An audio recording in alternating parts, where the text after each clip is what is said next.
Hey everyone, welcome back to my channel. I just got back from Zion a few days ago, was able to take part in a volleyball tournament, and we ended up winning. And then I watched my first film since I've been back, Furiosa. I'm also trying out a new mic, as you can see, and we're almost at 250 subscribers. I just want to thank all of you guys for your love and support along the way and giving this channel life. So let's go ahead and talk about Furiosa, a Mad Max saga. If you end up enjoying this video, please consider liking and subscribing. That way I don't have to shave my head and become a war boy.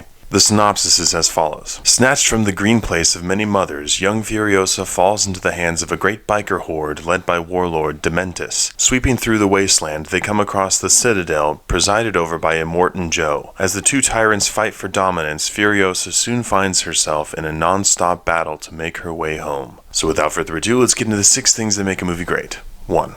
The plot. The story of this movie starts with Furiosa as a young child being stolen by this biker gang led by Dementis. Dementis then comes across Immortan Joe and ends up trading Furiosa to Immortan Joe in return for some power and property. As things progress, Furiosa grows up under Immortan Joe, and we get to see her as she grows into the Imperator, Furiosa. The events of this movie lead right up to the events of Fury Road, so the movie didn't leave any room in between this one and Fury Road for another prequel sequel. But I did like the story that this movie told. There just were several things in it that I wish they would have paid more attention to. It's not quite as action-packed or unhinged as Fury Road is. And there's a certain something about that insanity from Fury Road that was entertaining, whereas Furiosa focuses more on story, and there's a give and take with that. I still enjoyed the story that this movie told and found it entertaining. So for me, plot gets a thumbs up. 2 is family friendliness. Furiosa, a Mad Max saga, is rated R. There's a lot of violence, there's some blood and gore, a couple disturbing scenes, and very minimal profanity. This movie is not family friendly, so family friendliness gets a thumbs down. 3 is acting and script. The 2 biggest names in this movie are Chris Hemsworth and Anya Taylor-Joy. And while Chris Hemsworth's performance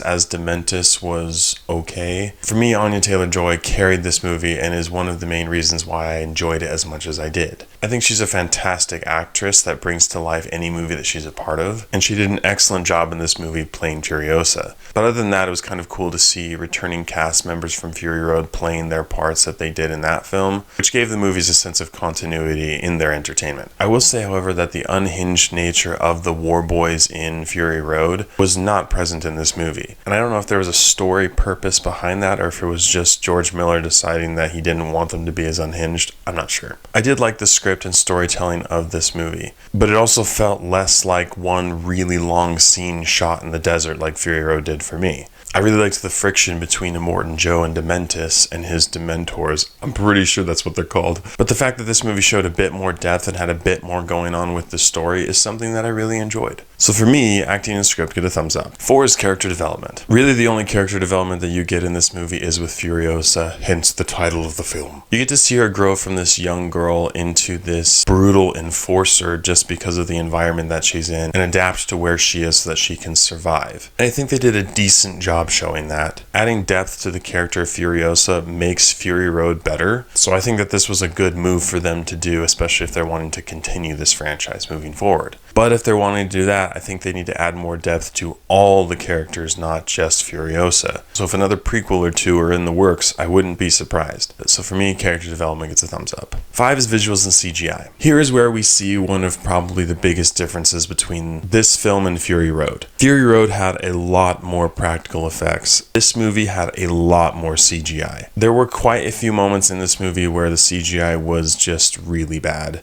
There are some nice visuals, even though you're stuck in the desert. There's some color, there's the chromed out war machine, and there are some cool action sequences with things that we haven't seen before. I do appreciate those things a lot. I do think though that the CGI was pretty poor and did take me out of the film at times. But in the grand scheme of things, it didn't do enough for me to not enjoy this movie. So while it is worth mentioning, I still have to give visuals and CGI a thumbs up. And 6 is rewatchability. Furiosa, a Mad Max saga, is 2 hours and 28 minutes long. And while there are slower points of this movie, I didn't feel like the film was too long. I look at the runtime and I look at what I wish this movie would have included, and I think that there are parts that could have taken out, or maybe some more friction between Immortan Joe and Dementis. And I think those inclusions would have made this movie better. But there wasn't any point of this film where I was just bored out of my gourd and wanting it to be over. This movie definitely wasn't perfect, and I do think it regressed in one or two areas, but I did find it entertaining and I enjoyed it. So for me, rewatchability gets a thumbs up. With all these areas considered, I have to give Furiosa, a Mad Max Saga, a 7 out of 10. This movie had some pretty poor CGI, a couple misses in storytelling, and it would have benefited from a bit more character development of other characters. But the action sequences were entertaining, the storytelling and connections to Fury Road made it interesting, and Anya Taylor-Joy carried this movie on her back with her acting performance. I find the Mad Max universe to be really interesting, especially if they start adding more depth to it like it seems they're doing now. So I'll definitely be paying attention to this franchise moving forward in hopes that they do a good job. So with all that in mind, if you enjoy the Mad Max movies, or specifically Fury Road, then I think you'll like Furiosa as well, and potentially enjoy seeing it in movie theaters. Thank you so much for watching. If you've seen Furiosa, a Mad Max Saga, please let me know what you thought about it in the comments below. As always, I appreciate your love and support, and I'll catch you guys and gals in the next one.